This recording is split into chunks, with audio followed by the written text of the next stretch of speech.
रितूस kitchen मध्ये आपलं सगळ्यांचं स्वागत आहे। आज आपण मुळ्याची भाजी बघूया।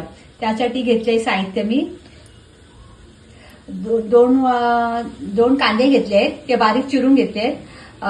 एक वाटी मी हे घेतले ओलं खोबरं घेतले, चण्याची डाळ घेतली अर्धी वाटी। मुळा आहे ना तो मी धुवून कापून चिरून त्यात मीठ टाकलंय आणि तो बारीक मळून घेतलाय। आणि ह्या मिरच्या घेतल्या 4 मिरच्या। हे मी कसं केले तुम्हाला पुढे दाखवते। मी मुळ्याची भाजी मी कापून घेतली आहे, धुतली आहे, कापून घेतली आणि मुळा पण बारीक करून घेतलाय। त्यामध्ये मीठ टाकले मी। आता ही भाजी मी अशी मळून घेते, म्हणजे मग त्याला पाणी सुटेल ना भाजीला। मग ते पाणी ना बाजूला काढून ठेवायचं आणि मग आपण भाजी तयार करायची। ही बघा अशी चांगली मळून घ्यायची भाजी, चांगली एकजीव आहे। म्हणजे ती भाजी ना आता एवढी ही एकदम आता एवढी तुम्हाला एवढी दिसते ना, ती एवढी एकदम थोडी दिसेल ती नंतर भाजी। चांगली मळून घेतली ना चांगलं। हे बघा असं हे बघा असं हे पाणी दिसणार, हे काय हे बघा असं हे पाणी दिसणार मळून घेतल्यावरती। मग ते पाणी काढून टाकायचं आणि मग भाजी आपण करायची। आता आपण तेल ओतलंय कढईमध्ये। आता कांदा त्यातनं चांगला जरा परतून घेऊया।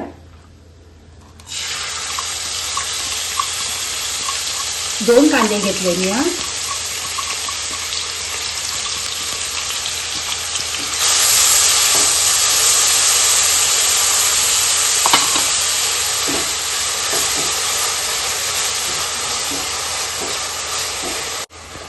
यामध्ये आता मी मिरच्या टाकते, मिरच्या पण परतून घेऊया।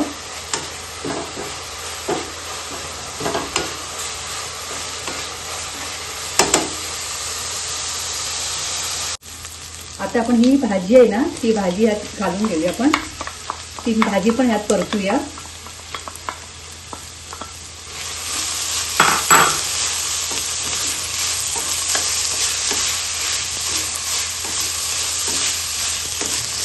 भाजी बरोबर मी हे चण्याची डाळ पण टाकते।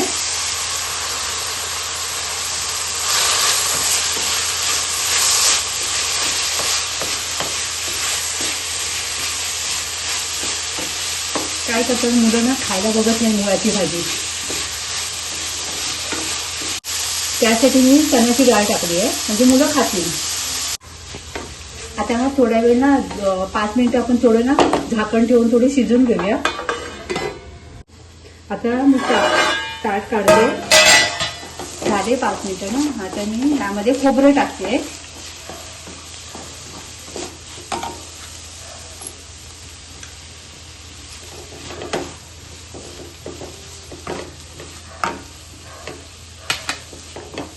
मी अर्धी वाटी टाकले खोबरं, तुम्हाला हवं असेल तर तुम्ही त्याप्रमाणे टाका, गरजेप्रमाणे।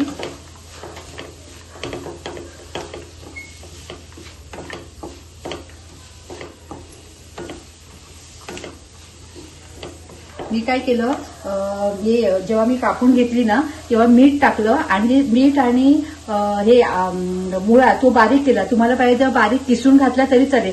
आणि त्यामध्ये मी मीठ टाकलं आणि चांगल्या ना ती भाजी चांगली हे घेतली, मळून घेतली। म्हणजे त्यातलं जे पाणी आहे ना ते बाजूला केलं आणि मग मी ही भाजी फोडणीला घातली आहे। मुळामध्ये पहिला आधी ना भाजी काय करायची, आधी भाजीला थोडं मीठ टाकायचं, मीठ टाकून चांगलं मळून घ्यायची ती आणि त्यातलं पाणी बाजूला काढायचं आणि मग फोडणीला घालायची भाजी। ही आपण भाजी तर शिजून घेतली, थोडं मीठ टाकते।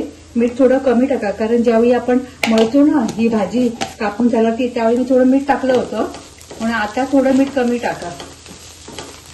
आणि थोडं हे झालं, थोडं पाणी घातलं हे होऊ दे, पाणी नाही आता, जरा 5 मिनिटं परत हे होऊ दे, शिजू दे। शिजली आहे, फक्त ढवळून घेते।